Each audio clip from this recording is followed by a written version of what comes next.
Well, you've probably seen the promos. We're all in with trying to be a catalyst in Portland's comeback. I love this city. I love this city. I love Portland. I love Portland so much. Well, this is just one part of Coin TV and Portland CW's Positively Portland campaign.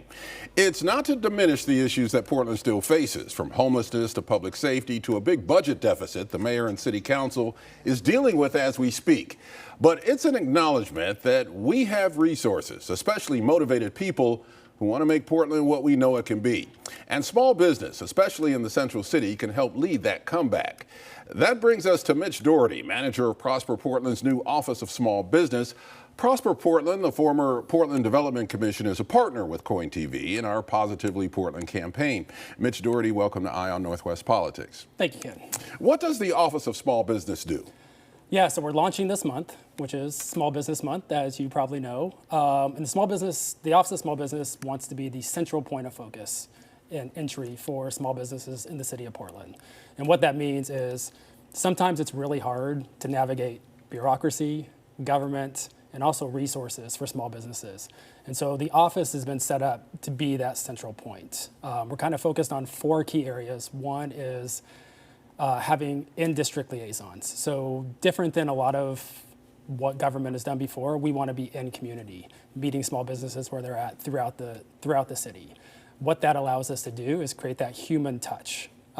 So if Ken has a small business in East Portland, we want to meet Ken where he's at and listen to his challenges. 2, we're going to launch a robust website, and over the next week and a half, knock on wood, website development takes a little time.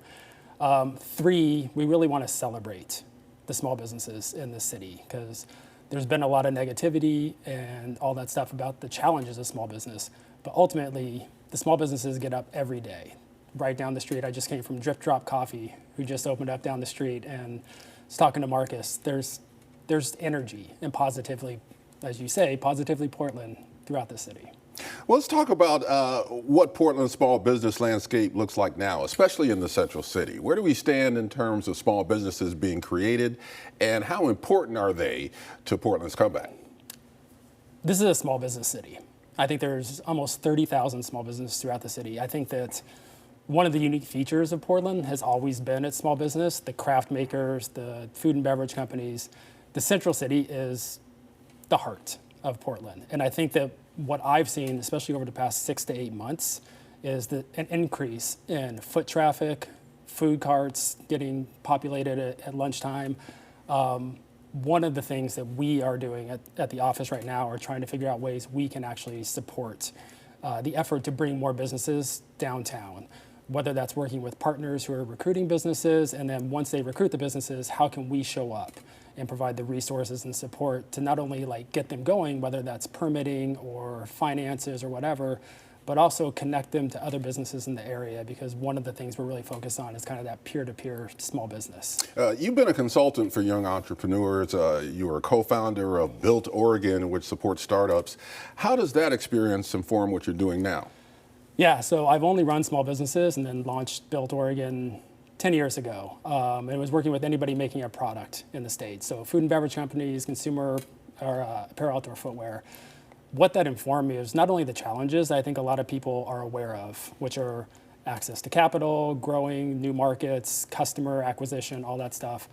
But what it actually grounded me in was the focus on listening and showing up with empathy. And that's kind of what we're trying to bring to this new office, because mental health was one of the big focuses I did with founders through Built Oregon, because founders just in general or small business owners are stressed, lonely, worried about their future. So as a government agency, we want to show up knowing that they're going through those problems as a baseline. You are a new business, so to speak, and the city of Portland is going through a real budget crisis right now, trying to figure out what they're going to keep and what they're not, whether there are going to be layoffs, how many of programs like yours will be funded. How is that budget discussion affecting you now, and what are you concerned about?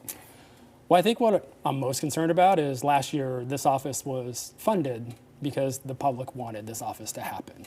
The last commission wanted this to happen. And so right now there's discussions around Prosper Portland's budget, which will not only affect potentially how the office exists or will it exist, but also the other resources within Prosper Portland. I think that one of the big things that people don't understand is the breadth of what Prosper Portland does. Going back to like the Built Oregon stuff, small businesses here, it's really hard to start a business. It's even harder to scale a business. So when we were working with those food and beverage companies, there's the business advancement team at Prosper Portland, which helps companies get over the next hump and grow out of the market. There's the Office of Events and Film at Prosper Portland that brings thousands of people to downtown through events like the Winter Light Festival and the Winter Ice Rink. So I think that as we go through these budget discussions, I think it's really important to not be kind of short-sighted on, I think, changes to the government and how it affects economic development for a short-term, I guess, budget gap. You're right, short-term budget advantage, yeah. You mentioned some of the big events that Portland has, and we at Coin TV were a sponsor of the Waterfront Blues Festival, a big event on the 4th of July weekend that brings in thousands of people into the central city. You mentioned the Winter Light Festival, Portland Rose Festival. How big are events to the small business landscape? I'm thinking in terms of, vendors and support for big events like that. Yeah, I think the events just in general are great, whether they're the big Waterfront Blues Festival, the Winter Light Festival, or even street fairs. All these events bring people downtown. And on average, I think that people spend $30 to $35 locally when they come down to events. So the more events we can have, the more activations we can have, especially in the central city. I think that thinking of events like our team has done with the ice rink and then the Winter Light Festival, especially events during the winter when it's gray and rainy and people don't want to leave their house, like how do we encourage them to come downtown or other parts of the city to support these small businesses throughout the year? I know you've only been there a short time. You're really just launching right now. But what kind of connections have you made so far, and are there any successes that you can point to, that are in the works right now? Yeah, I think that the big connections we've made really are with the other service bureaus. So whether it's permitting or PBOT, what we've seen is this openness to collaborate as a city. I think a lot of times people think of the government as very siloed and hard to navigate. Where we've approached this from the office standpoint is we want to be a partner with these other agencies. And so you talk about other like success stories and stuff like that. A good example is partnering with PBOT's ADA access team. They were doing sidewalk repairs on Mississippi, and we kind of bridged that communication between the small business owners who were concerned about how this would affect certain traffic on Valentine's Day or the Winter Light Festival and stuff like that. And so us being that conduit between the small business owners and that team allowed them to work around those schedules. The mayor is also proposing suspending system development fees. His goal is to use that suspension to create more housing, but can that help small business as well?